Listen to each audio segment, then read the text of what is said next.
بلوچستان کے شہر کلات میں گزشتہ دن فینکس مڈل اسکول کلات کے طلبہ نے کلات میں موجود محکمہ موسمیات کے دفتر کا مطالعاتی دورہ کیا، جہاں انہیں موسم فور کاسٹنگ سے متعلق موجود آلات کے حوالے سے معلومات دی گئیں۔ فینکس مڈل اسکول کلات کے طلبہ یاسر حسن کی سربراہی میں اسکول پہنچے۔ انہیں نذیر احمد میڈ assistant, Sher Ahmed Mengal senior observer, S O Farooq Ahmed اور زین العابدین آبزرور نے خوش آمدید کہا۔ مطالعاتی دورے کے دوران طلبہ کو sunshine record, dry bulb, wet bulb, anemometer, barometer, strong motion, H P generator سمیت موجودہ وقت کی ٹیمپریچر، ہوا کی سمت اور بارش کے متوقع وقت معلوم کرنے والے آلات کے حوالے سے معلومات دی گئیں۔ مطالعاتی دورے کے دوران فینکس مڈل اسکول کے طلبہ نے محکمہ موسمیات کے آفس میں موسم کے حوالے سے جانکاری اور آفس میں استعمال ہونے والے آلات کے حوالے سے مختلف سوالات کیے اور معلومات ملنے پر خوشی کا اظہار کیا۔ آفس میں موجود میزبانوں کا کہنا تھا کہ فینکس مڈل اسکول کلات کے اساتذہ نے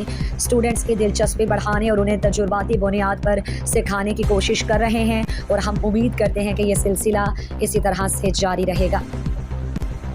مزید دلچسپ معلومات اور خبروں سے آگاہ ہونے کے لیے Gedrosia point Facebook page, Instagram, Twitter کو فالو اور یوٹیوب چینل کو سبسکرائب کریں۔ بیل آئیکن بٹن دبانا نہ بھولیں